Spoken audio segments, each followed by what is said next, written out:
joint venture with Yankee T News here in Court Ratnowski. Right. Hey guys, here I am, Court with Jason, Yankee T News, on this, our wonderful Friday, June 5th, the year of our Lord 2026. And Jason is ready to do some things. And I have got a few things to put up. And I did put out the invite to DJ Ricky, by the way. I'm hoping he signed on and hoping he says yes. So I just have to give him the location later, now that I know where it'll be.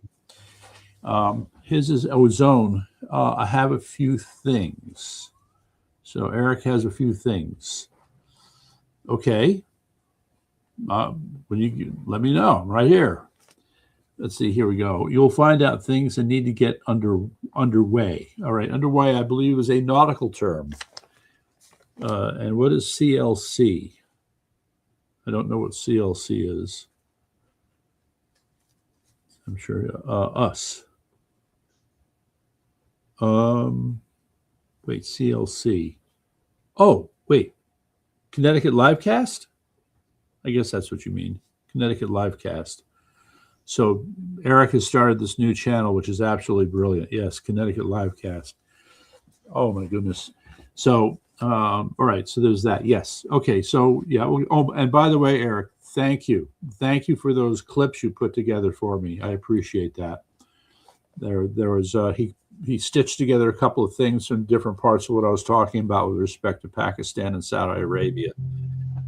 And Jason will be there. Jason Where am I going to be? Huh? Where am I going to be? Yeah, that's right. He's wondering, where's it going to be? What? Nowhere this weekend. All right. Well, the other option is, what about having Eric come to the meeting as well on Monday? We'd love to have him there. Bring him with you. Okay. So I'll tell you the street address later, Eric. But this is like the big, I don't know, first CSNE team meeting. Yeah. So all right there. So you'll notice behind Jason, you've got Monday at noon. If you can set the time aside for this. So there, if you'll see, do that again. You see your big picture icon is kind of hiding your finger there. Oh, it is? Yes, it is. That's weird. Not on my screen. I see the finger kind of moving. Well, what if that's better. There you go. That's even better. All right. Okay. So it's going to be the big CSNE meeting. The lawyer's going to be there. A social media person is going to be there. The investigative reporter is going to be there. The administrative assistant is going to be there. It's going to be big. Yep. So it is, what's that? Trees, weeds. A little cryptic for me. I'm sure you'll explain it. So, but all right, while you're doing that, let's just get started here on a few things. All right, so for the audience tonight, there are three big things I hope we're going to talk about. One, because it's getting discussed, because Iran went there. Does Iran have the bomb? Yes. Yeah, I know. The management of the yard stuff, yes, I know.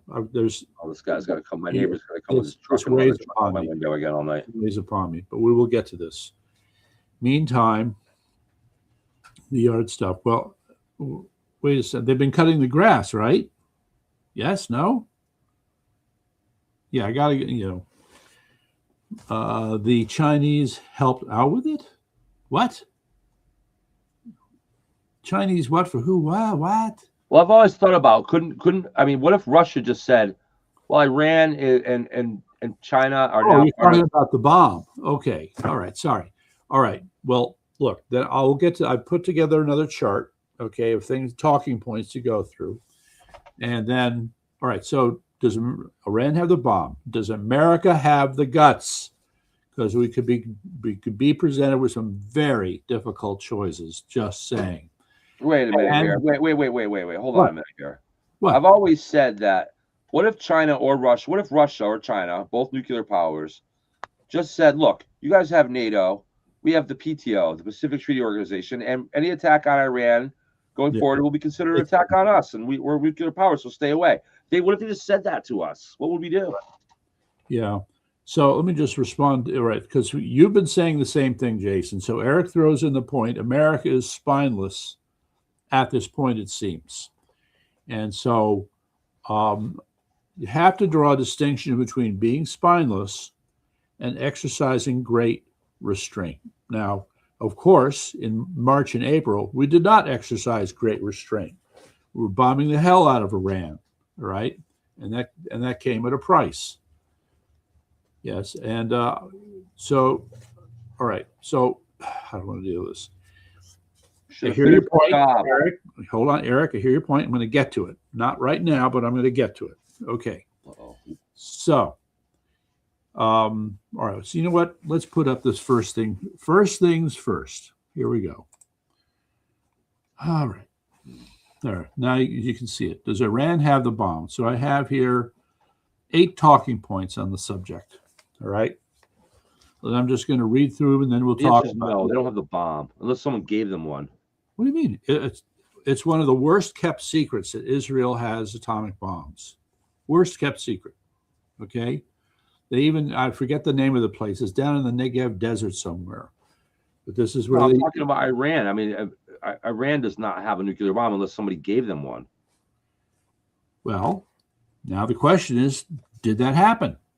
And if they did have the bomb, then what? So there's all kinds of stuff here for us to work through in order to understand this. All right. All right. So now the term secret project, this is what you call counterintuitive thinking. We'll get to that. The search for the fairy dust. We know about that. So when you talk about the program that Iran has for making the bomb, I want to refer back to the Manhattan Project in America and compare what they might have be doing with what we did. Did you know that the Gulf Coast countries, that's Qatar, Bahrain, UAE, are all interested in nuclear technology, and the Saudis too? Well, any country that would be that wants to protect itself, I suppose. Well, they want to develop their own nuclear technology. So there is, shall we say, a healthy trade in uranium products, in equipment for processing uranium, okay, in building other facilities if you want to purify the uranium, the famous centrifuges, okay? So there's a whole thing going on there that's not talked about very much. And why did about 200 Russian nuclear scientists leave Iran back in, I think it was March or February? Okay, that we would like to know the question, answer that question. Now, with respect to the bomb and their claim, are they bluffing?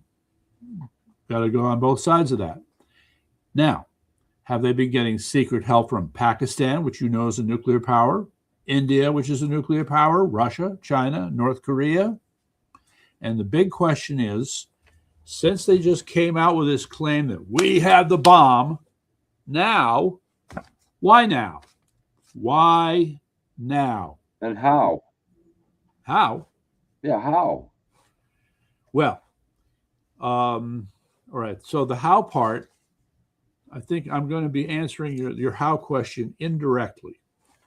So I'm going to start from the top. All right. Israel, how am I going to put this? On the one hand, Israel wants to get rid of Iran. On the other hand, what better way to keep getting money and assistance than having a big, dangerous enemy like Iran? So maybe you don't want to really finish them off. Man, I don't think that's true. Okay, look, I want to remind you about the Southern Poverty Law Center. Remember that scandal? Yeah, I do. Okay. Instead of Southern Poverty Law Center and the hate groups that they're attacking, how about Israel and Iran? Okay, you don't know what kinds of contacts Mossad has with various people. And, there is another element here. Oh, I got to bring this up. It is related. It is vaguely kind of related. Are you aware of the talk? And I'm sure you want to weigh on this, Eric. Are you aware of the talk about merging Israeli and American military forces? We talked about that last night. Okay. Yes. Well, that's okay. Right. You're right. I forgot. My bad. But I would not want to see that. Right. Working closely as allies is one thing, and merging your military is quite another. Yeah. And we talked about Israel being the 51st state. We might as well make them the 51st state if we're going to do that. No, there's another really bad idea. Because the fact of the matter is that Israel has not proven itself to be trustworthy. And I will use no better example than what happened with the USS Liberty. You know that story? No? No. So a U.S. destroyer, the USS Liberty, which was a signals gathering ship, was in the Mediterranean, and it was the 6-day war, I guess. During the 6-day war, the ship was there. The Israelis did not want this American ship to be gathering intelligence on Israeli communications, so they had Israeli jets attack the American destroyer, the USS Liberty. When was this? 1968. Oh, 1968. Please. What please? We're talking 50 years, 60 years ago. You gotta be kidding me. There's everyone's all new people now. What all new people? They attacked us. The phrase goes for 100 years, all new people, but 60 years, mostly new people. The policy, okay. Look, there have been other incidences. You have Pollard, right? Remember the guy Pollard who spied on America for Israel? All right, that fast forwards to the 1980s. Okay, so they shot up one of our ships in 1968. They had a guy spying on us within the U.S. Navy in the 80s. So what's going on? That's what that's called. You know what that's called? It's called geopolitics. So you're excusing it? Yeah, I am. Because you know why? Because everybody does it to everybody. Everybody does it to everybody. We know that. We've done it in France. We do it. That's the nature of geopolitics. You can't walk into a room without being frisked. All right. Well, right. It's look. If Israel's not our friend, then we might as well give up the ghost. Mm-hmm. Because if Israel is not our true friend, then we are alone.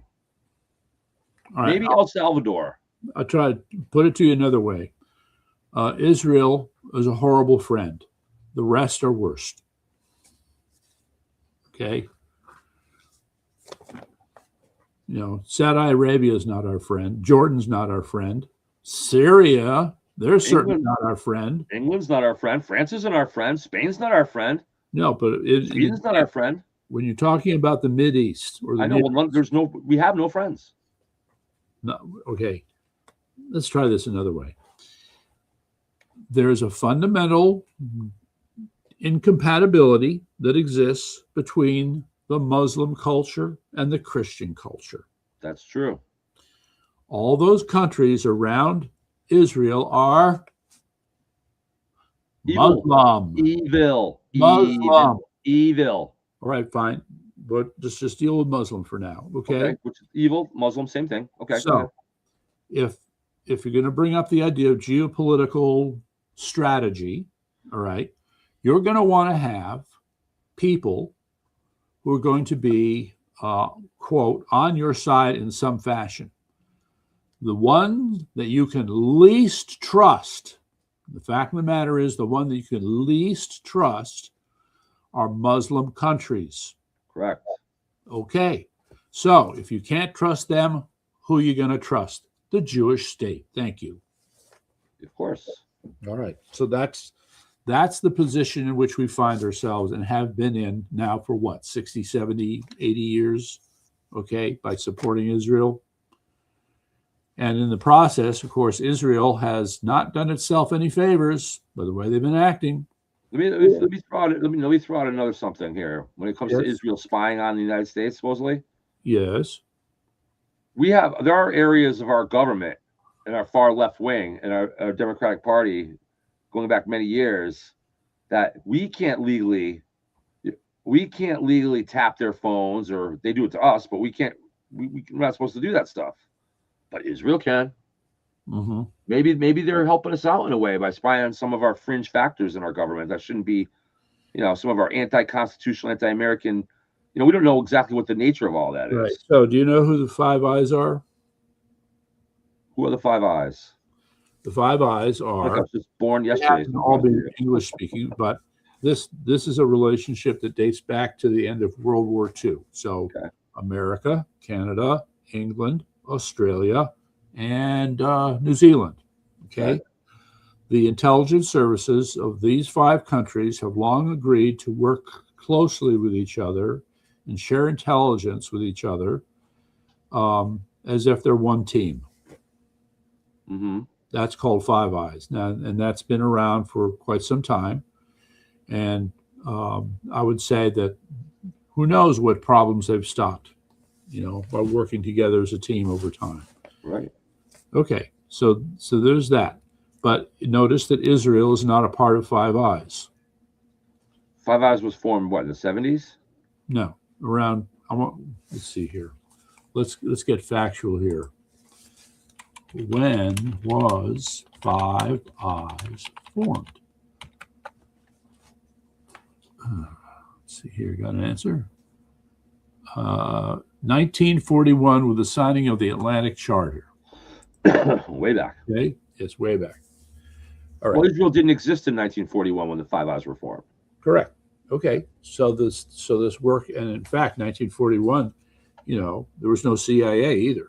We had OSS. We had the OSS, but it was still an intelligence organization. Right. Okay, all of this said, so you see the other thing is that Israel has a working relationship, such as it is, with communist China. Are you aware of this? Yeah, I'm of course. Okay, and are you aware that Israel has sold military technology to communist China?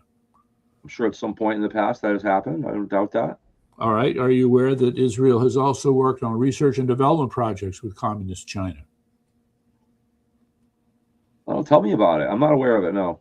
Okay, laser technology, aircraft technology, And so, again, the point is China being a big economy and a big country, everybody wants to get in on something with China. All right. So Israel is trying to ingratiate communist China as well by, bending to them and providing things they want.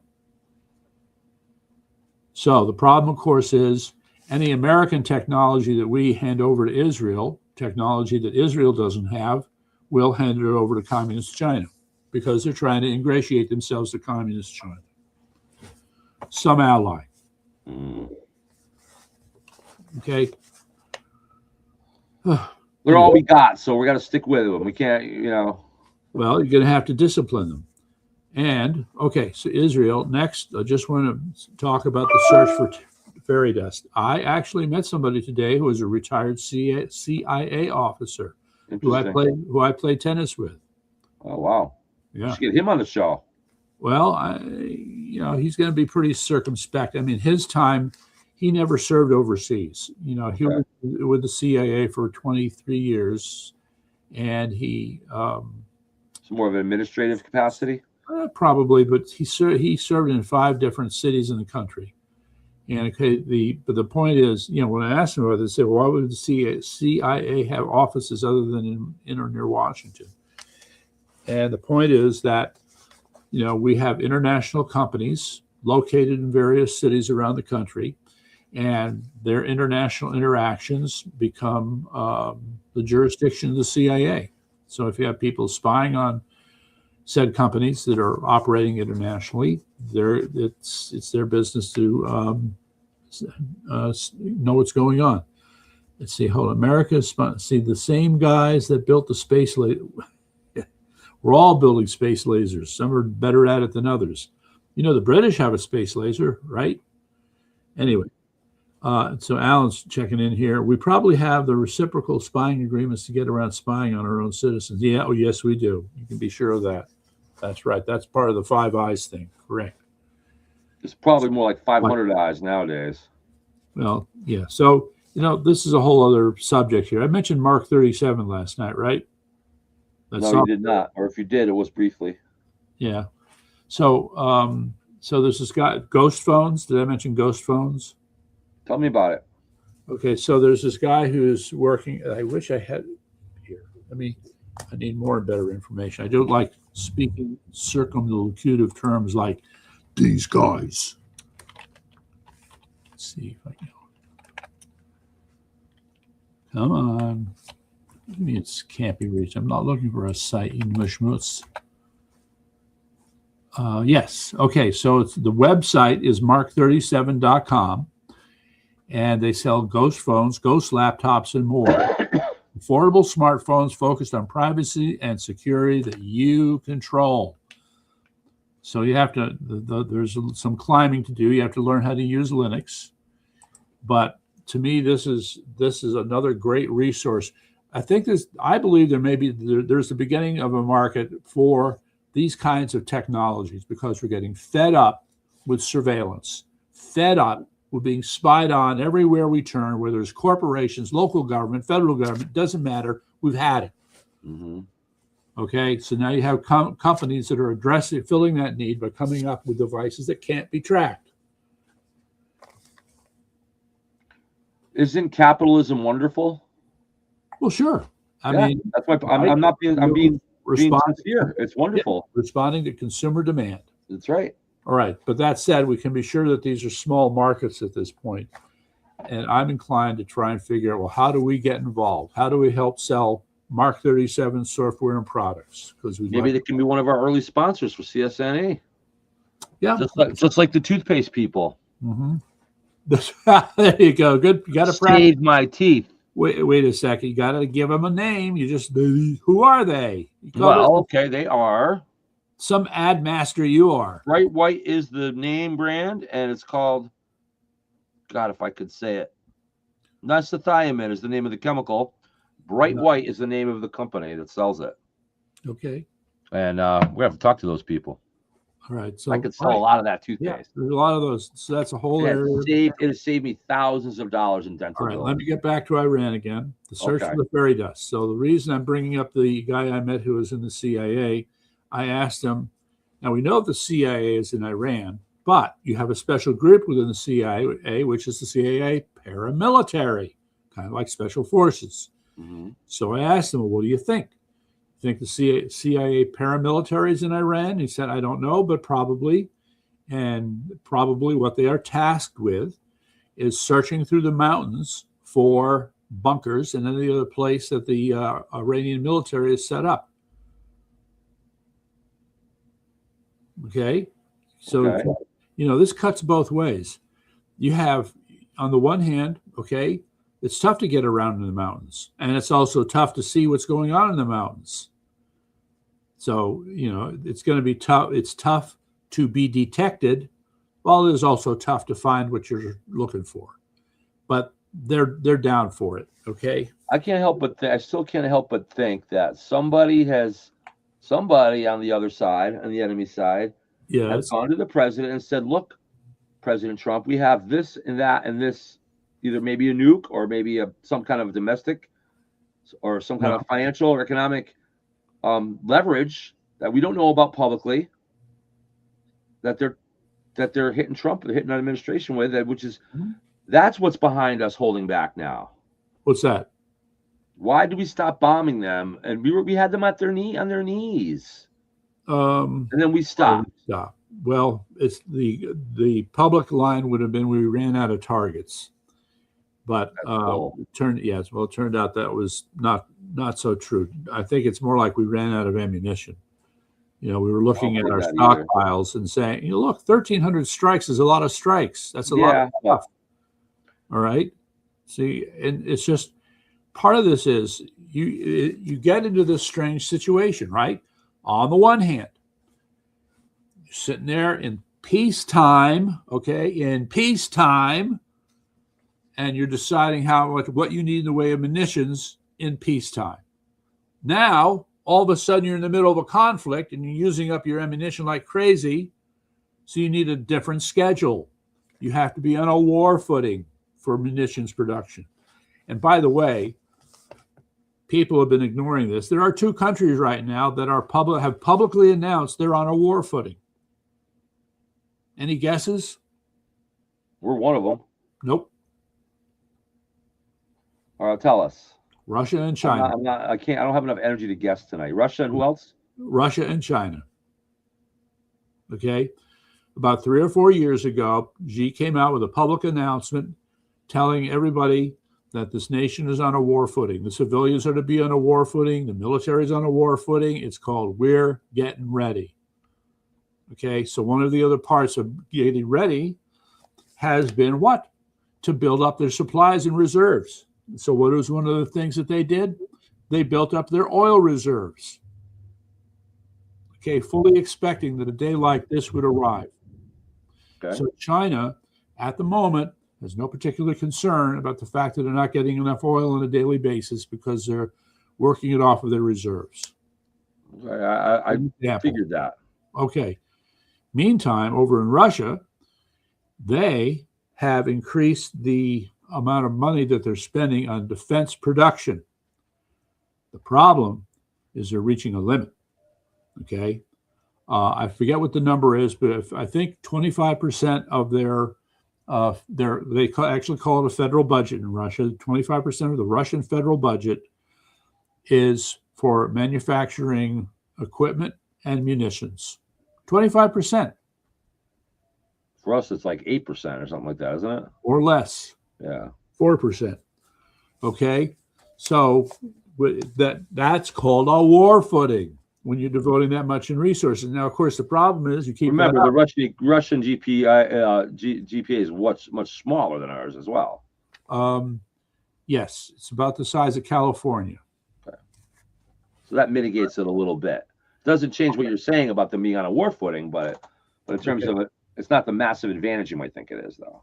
Okay, yeah. So, but for them, with respect to their economy, their budget for the nation, by putting so much into military uses in order to deal with Ukraine, they are also cutting themselves off at the foot in terms of their domestic economy. Mm-hmm. So again, ladies and gentlemen, you spend $10 million to build a tank. The tank goes out to attack the Ukrainians, and the tank gets blown up in a couple hours. You just wasted $10 million. Mm-hmm. Where's your return on investment? There is none. Not unless the tank got a few hits in before it went down. Yeah, maybe if you go out and recover it and use it for scrap, then maybe you get something out of it. But otherwise, you just wasted $10 million. And so now you imagine putting the whole economy, 25% of the economy, at the level of producing things that have no return on investment. Mm-hmm. They don't produce any additional value. It's a one-way trip to the junkyard. That's not how you run an economy, and that's why you need to keep defense spending under control. So I'm just saying. All right. Anyway, the search for fairy dust, the CIA paramilitary is probably combing the mountains of Zagros and other areas of Iran. Who knows what they're finding? Meantime, I just want to make the point concerning resources that remember the Manhattan Project was dispersed. You had projects in the state of Washington, Oak Ridge, Tennessee, Los Alamos, New York State. There might have been what? Illinois, right? Illinois. You had Sandia Labs. Yes. Okay. So the point is, the Manhattan Project was huge. Los Alamos alone had over 5,000 scientists and engineers working there at its peak. All right. The take-home message is that there's an incredible manpower demand if you're going to produce nuclear weapons. Mm-hmm. Now, maybe we've gotten better at it. Technology has improved. Got it. But there is a picture, and you won't believe it. One of the unsung roles of women in World War II was to collect fissile material from centrifuges. And there's a photograph. It shows them sitting like in a row. There's like 10 of them down one side, each sitting at one centrifuge. And as little bits of fissile material coming off, they had to collect them. And then it was all, put together to create the bomb. How do you like that? Lovely. Are they set up to do that? I don't know. Just a question. We're going to end up blowing ourselves up someday. You know that, right? Sure seems like it. Sure does. All right. So let's just dwell on this question for a minute. Why did about 200 Russian nuclear scientists leave Iran back around March? Well, maybe because they were helping Iran develop a nuclear weapon. They decided it was time to beat feet. Mm-hmm, because they were afraid of getting blown up. Yeah. They had good reason to fear getting blown up. Okay. All right. So the problem with this piece of information is that it shows that Russia was working much more closely with the Iranians in developing nuclear technology than we previously thought. You know, we're left with the impression that they're sending them some centrifuges and the question is, what are they doing? Pipes and control systems. Well, the question that really matters now is, where are they at now with Iran in terms of this kind of stuff? Well, I think they've been set back a step. And yes, but how many steps? Okay, is it just one step? They're going to step back up, or is it, you know? Yeah, and this is just one more reason, okay, why there needs to be regime change. All right. That's right. You can't have the Russians amen. Around there. This is nuts. Okay, anyway, maybe it's not nuts to the Russians. Now, the issue of secret help. All right, let me muddy the waters once again. Now, India, is that just speculation? Right. Let's see. India. Well, all right, so Eric, Alan asked the question, do we use so many sites to defeat the enemy? Yes, that was probably part of it, but, you know, the kind of work they had to do in Los Alamos was different from Oak Ridge, Tennessee is where the calcutrons, as they were called, the big, massive centrifuges were, where they were trying to, think of the problem, okay? Think of, I'm going to try it this way. You are a farmer and you grow peas, okay? Now, however, there are some peas. They're like little pink peas, and then you got the green peas. But the pink peas are 100 times more valuable than the green peas. But they're all in the same pod. Now, how are you going to separate the pink peas from the green peas? Very carefully. Exactly. Okay. So instead of pink peas and green peas, we're talking about two isotopes that differ in weight from each other by 3 neutrons. That would be U-235 and U-238. Black-eyed peas. Okay. A difference of 3 neutrons in weight, very small. So separation technology is based on weight, like, I don't know, let me think. Centrifuges. Because when they spin, okay, would be extremely, extremely difficult, but that's all they had. It was the only way they could do it. Slow, inefficient, expensive. That's all we had. Okay, so maybe there have been advances in centrifuge technology, but let's go back. All the talk, every so often we hear about Iran's nuclear technology, and we learn that they have thousands of centrifuges, thousands. So what does that tell me? If you have to use thousands of centrifuges to extract fissile material, even at low purity, that is an inefficient process. Okay. Okay. It was all the more reason we just need to wipe out this mullah, and that's it, and get rid of it. Yeah, well, because that's how else are we going to know the answer to this question? Okay. All right. Again, I come back. It's crazy. We're confronted with tackling a problem in a way that we never have before. All right. And we're not used to this. All right. We like to think there's the bad guy. They've been shooting at us. They've been calling us names. Now we're going to do them in. No. Sorry. I just want to let you know. You're in the Mideast.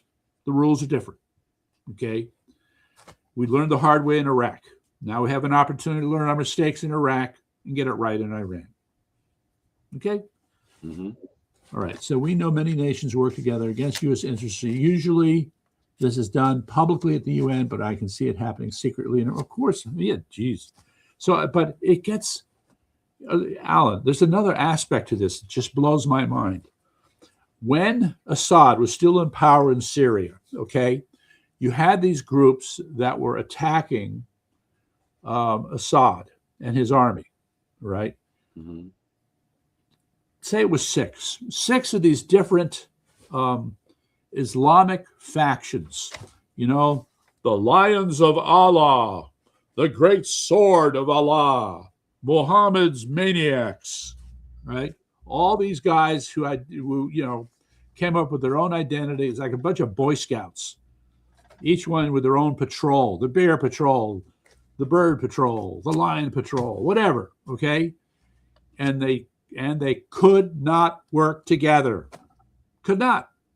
But here was the problem. And we couldn't figure it out. At least I can't figure it out. On a Monday, groups 1, 3, and 4 would work together.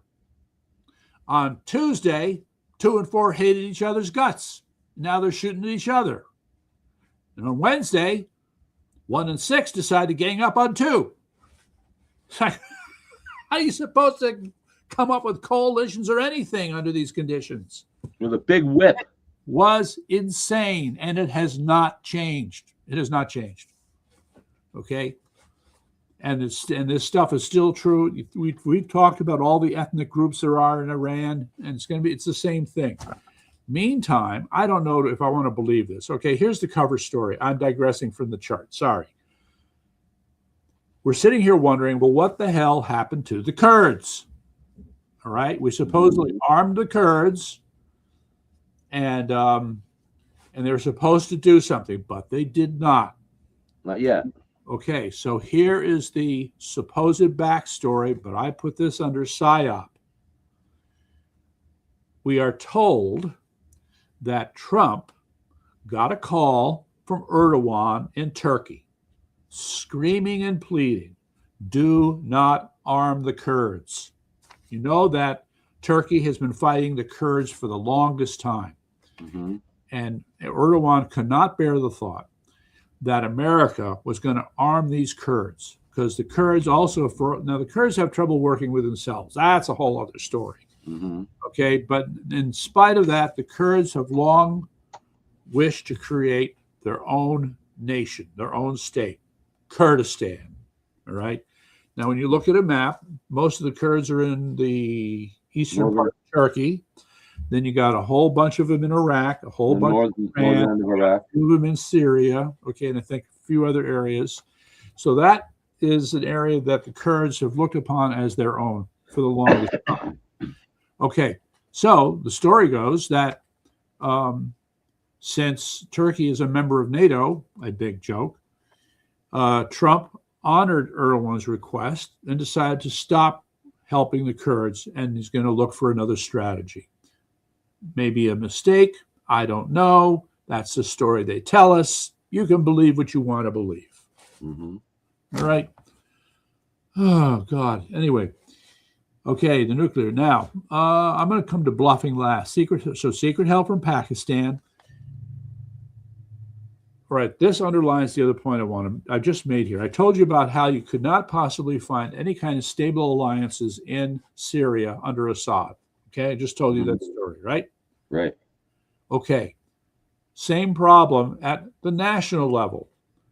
All right, these countries can hate each other and work with each other just as easily. UAE hates Bahrain. Bahrain hates Qatar. Qatar hates UAE. UAE hates Oman. Oman hates Iran. Iran hates UAE. Okay, but they trade with each other. Mm-hmm. All right. Money talks. Sorry? Money talks. Supply, trade. Okay, but what happens is if you, as a Christian Westerner, a white boy, tries to work with these people, they'll screw you as fast as anything. Okay? Yeah. All right, so that's it. Now I commented, and Eric kindly made that great clip of it. It was, let me think. It was about how Pakistan is helping Saudi Arabia. Pakistan. They have a treaty together, don't they? They have a mutual assistance treaty, yes. But understand the concept of mutual assistance here would be, the thing is that Pakistan buys primarily Russian and Chinese equipment. Saudis primarily buy American equipment. So how they work together, I'm not sure. Okay, that said, Pakistan sent 8,000 troops to Saudi Arabia. So they've sent them to be stationed in Saudi Arabia. I have never heard of this ever having been done. Okay, though they have a mutual assistance treaty. They sent air defense systems and other equipment as well into Saudi Arabia.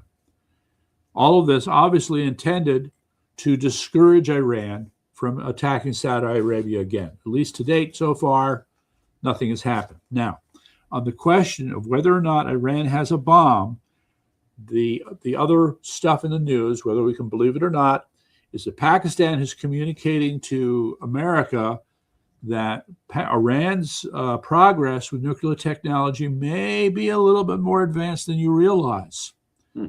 Okay, well, if anybody's going to know it, it's Pakistan, because they have nuclear weapons. Right. Okay. Well, gee, nuclear weapons, nuclear technology. I don't know. If there was a special phone call from Iran to Pakistan asking for a little help with some little harmless pieces of nuclear technology, you think Pakistan might go along with it? Potentially. If Iran has something to offer in return. Okay. And who's the other nuclear power? That's right, India. Okay, yeah, let's talk about India. What evidence do we have that India is betraying us? Well, we don't. Okay, good. Or at least nothing that's been released publicly. Okay. All right. But India has become very good at playing both sides of the fence between Russia and America. Okay. And I just find it hard to believe that there isn't some other kind of thing going on underneath the radar that's mutually beneficial between Iran and India. Just saying, but it's random speculation on my part. Yeah, I don't know about that one. Okay, so Russia, we already know about them. We know about that. We do know about that part. Okay, China, they've been helping. China, I would say, has probably been helping out in a greater variety of ways. Yeah. Okay, between rocket fuel and air defense systems and other chemicals and things. Yeah, I think China and Iran have tried to be kind of tight with each other. And then North Korea, I think it's just a given. There are some areas in which I believe there were some reports about deals being struck between North Korea and Iran, if I remember correctly. Okay, so from our perspective, whatever's going on with respect to Iran and nuclear technology, it's a hot mess. Now, let's move to the real mess. Well, Russia, China, North Korea, those three nations together, and Iran, those four, all have a mutual interest in destroying us. So, correct. So there you go. Makes it that much easier, you know. So now, are they bluffing? Yes. So all right. So we want to say this. I think yes. Okay. So then, to that I ask, why are they claiming this now? Why didn't they claim this in the early days of the war, and not now? And versus now? That's another way to put it. Sure. They're probably. I'm sure Iran has a lot of cards that they want to play, and this is just one of them. And I don't think there probably isn't any particular reason why now. Okay, if they're bluffing, it's no card at all. No, but the bluff itself is pretending it's an ace, but it's still maybe a 3 of clubs or something. But. Mm-hmm. All right, so let's try out the math. One piece of the math here. Fine. You know that they've been beating their chest for the longest time about destroying Israel. Mm-hmm. And it's been said that, boy, the second the Iranians get a nuclear weapon, they're going to use it against Israel. Right, and that has not happened. Which tells me they're bluffing. So I'm going to go out on a limb and say, even if, in fact, Iran had a nuclear weapon, they would be thinking very carefully about using it. Yes. As any nation would. They have to weigh at least two things. Iran, well, one thing, major things, Israel also has a nuclear weapon. Right. Okay. So this will come at a big cost. So maybe they love Allah, but they don't love him that much. Right. That's one way to put it. What you're saying is mutually assured destruction works regardless of your religious affiliation. I would say. I would agree. Yeah. And so there are two other things to consider here. One is that Iran, if they had a weapon, it's probably pretty limited. Even if they had 2 or 3, I'm going to say it, even with current technology, yes, you could do serious damage to Israel with nuclear weapons, but you would not truly wipe out Israel. Well, no, I mean, you could wipe out Israel with strong enough nuclear weapons, but yes, I don't think they have that kind of power. Okay. So now they're stuck with. Let's not underestimate the power of a nuclear bomb, even a small one. I mean, right. I mean, yeah, we know that it would be an ugly, ugly, horrible mess. But I guess what I'm trying to say is they would not achieve the objectives they think they would by using a nuclear weapon against Israel. No. That's my argument.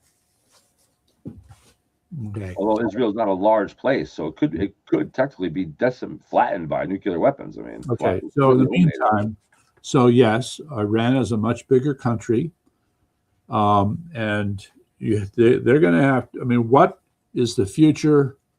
Let's set this up. The mullahs believe in what they believe in with respect to Islam, because this is how they would think people should live: Sharia law, follow the dictates of the Quran strictly, etc. Okay. So how is all that going to go down after Iran is struck with nuclear weapons? Not very well. Okay. So start talking about nuclear holocaust, which is what you're talking about. The rules go out the window. Right. So you're sitting there as a mullah, as an ayatollah, thinking that we have this fine, conservative Islamic country called Iran. And if we use a bomb, great, we get rid of the little Satan. We don't get rid of the big Satan. But then what happens to the rest of our people will be pretty bad, and we won't have the wonderful little conservative Islamic country we thought we had. Right, but you have to also keep in mind they don't care about how happy their people are. So, of course, their families and friends are also in the country. So, yeah, the point is they want to have the whole thing is they want everybody to live a certain way. Mm-hmm. Okay, that way will be destroyed. Right. All right. So maybe you think you're going to Islamic heaven, you're going to see your 72 virgins, you're going to meet Allah, etc. But meantime, people who are still here, not so good. Mm-hmm. All right. So that's just the thing. Let's shift over and talk about AI. You wanted to say something about AI? Yes. So here, I'm going to take this off the screen so we can focus on AI. Oh, also, I just want to quickly mention, since I got this map here, right? This is a map of Iraq. Topographic map? Kind of, sort of, not really. It's I don't know, color-coded map.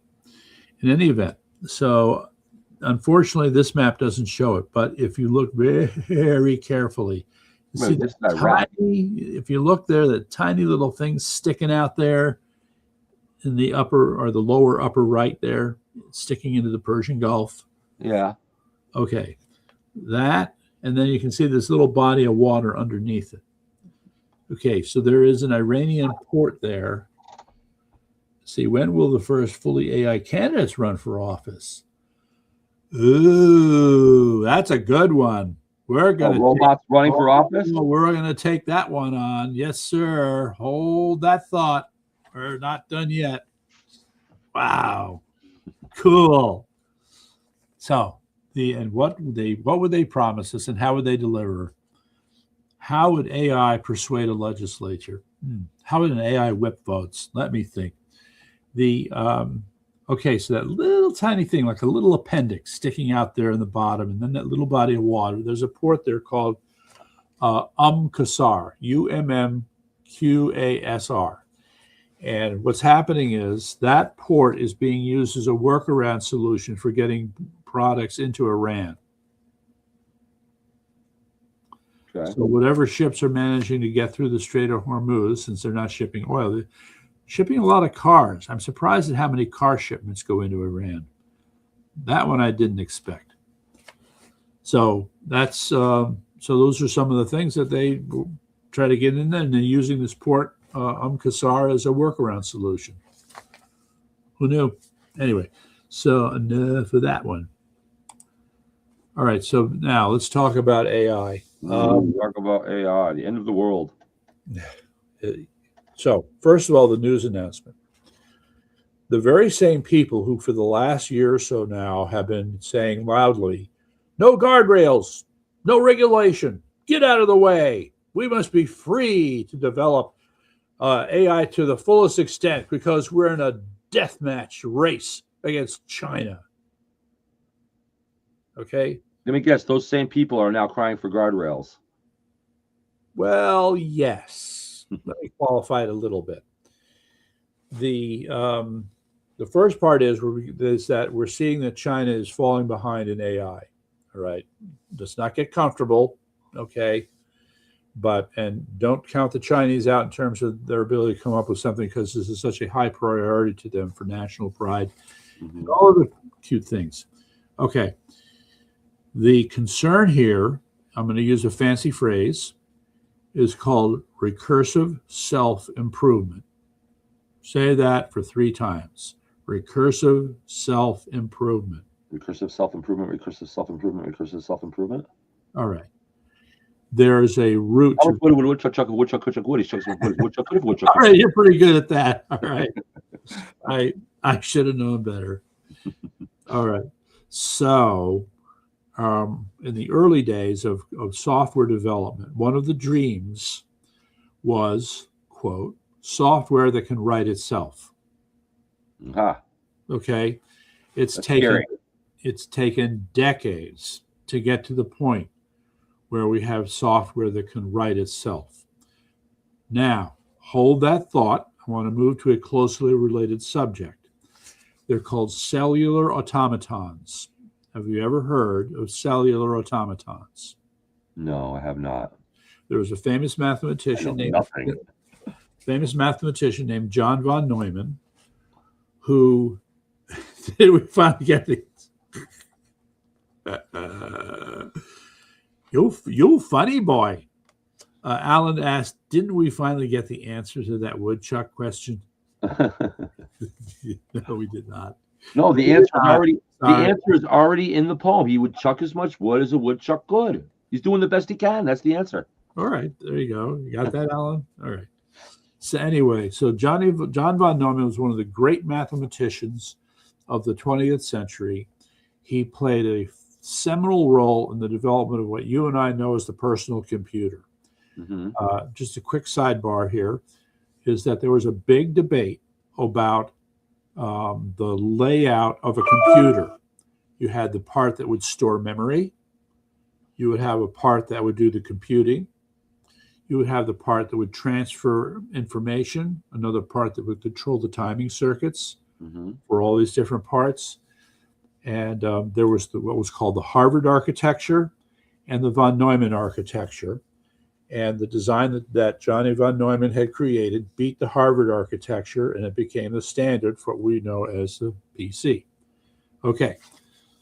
So the same guy, as a mathematician, had posed the following question.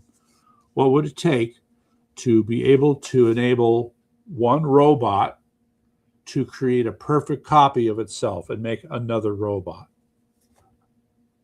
A lot of AI technology. Well, you could say that.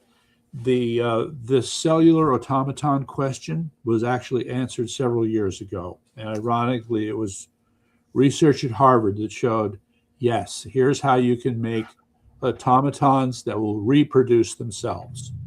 Give them enough resources, and now they can make copies of themselves.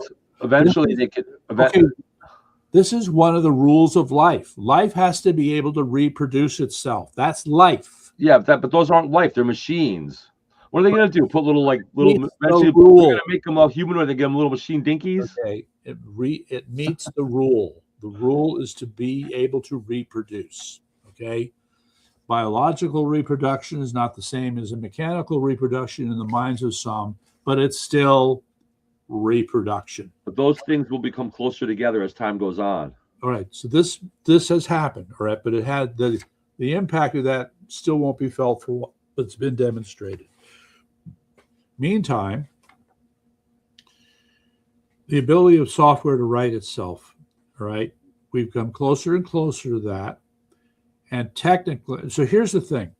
It's not just about copying. This is where it gets dangerous and tricky. It's not just about copying. We've been doing that for the longest time. But the idea that a program is presented with information, which then causes it to write another program that solves the problem. Okay, that has become advanced now to such an extent that we are confronted with recursive self-improvement. Now, the concept of recursive self-improvement is a lot more troubling than it seems when I remind you of the following. This is its own can of worms. As you may know, there have been a number of reports of where these large language models have become complex and sophisticated enough where you can ask them questions about, well, what would you do to take over the world? Can you live with humans, etc.? And the answers we're getting, not good. Not good.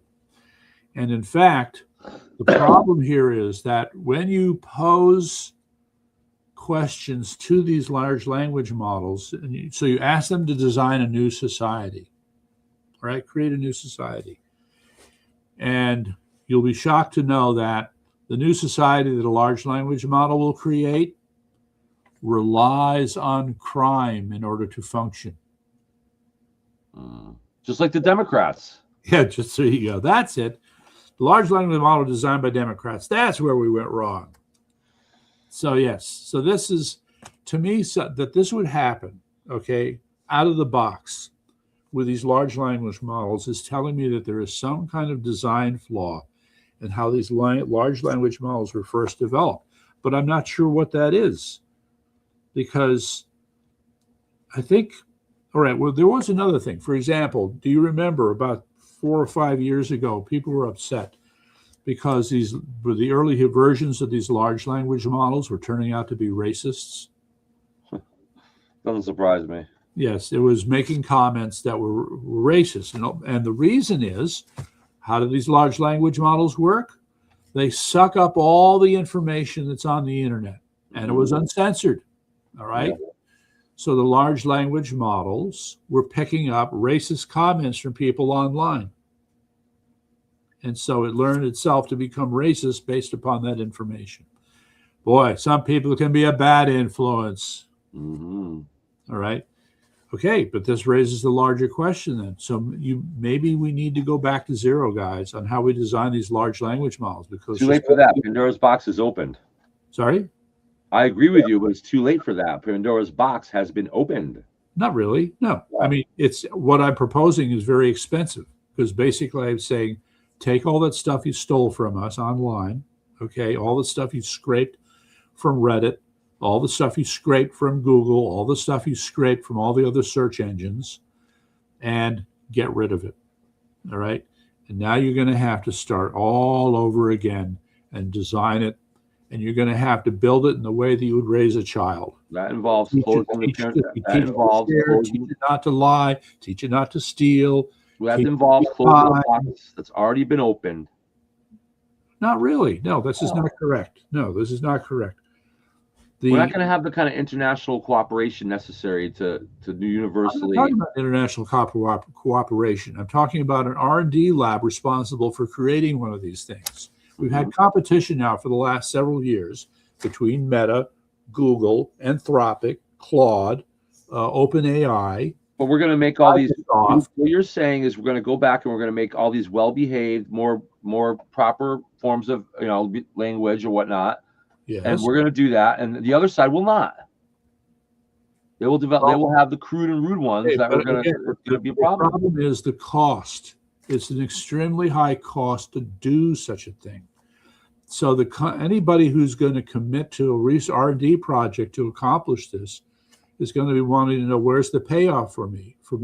You already have an incredible number of billions of dollars that have been committed for OpenAI, Anthropic, Claude, Microsoft, Google, the others. There's a lot of money in this, and they're expecting a payback, okay? But they're expecting a payback on the back of a flawed large language model predicated on having, sucked up all this information off of the internet. I believe this is where they've made the mistake. All right, so here's the thing now. If you're accepting the existence of this system, right? What's this? Do androids dream of electric sheep? That is such a rip-off. Who was it? Tell me, who was the author? You're going to have to tell me the author. I don't know. See, I would be surprised to find out Boston Dynamics has a self-replicating robot. On a very small, limited scale, it would be true. Okay, you got to remember the complexity of these things. We're talking about things that can reproduce themselves. So if we're talking about it at the same level, okay, so now we're talking about robots that know how to wire circuits, right? Robots that know how to repair themselves if something goes wrong, okay? So robots that know how to make adjustments to the circuits and the programming. So, you know, it's still a long way, but it's been at the rudimentary level. It's been demonstrated in the laboratory that it can be done. All right. So we're going to hear more about this because these guys are going to keep working on it, and it's going to get advanced. And then, you know, we're going to see things that'll blow our minds. Yeah, literally blow our minds. We'll be extinct by the end of the century. Yeah, all the way things are going. But I still go back to my original argument. Okay. So if they're going to stick with the models they've created, all right, and then you're going to try to advance recursive self-improvement with these flawed models, it's going to get really ugly. Okay, so we'll see what happens. With that, I'm ready to check out for tonight. Okay, sure. Okay. All right. It's just called Great show as usual. We'll be back tomorrow night around 9 o'clock to do the same thing. Yep. All right. Good night. Good night. Have a good night, everybody. For Common Sense.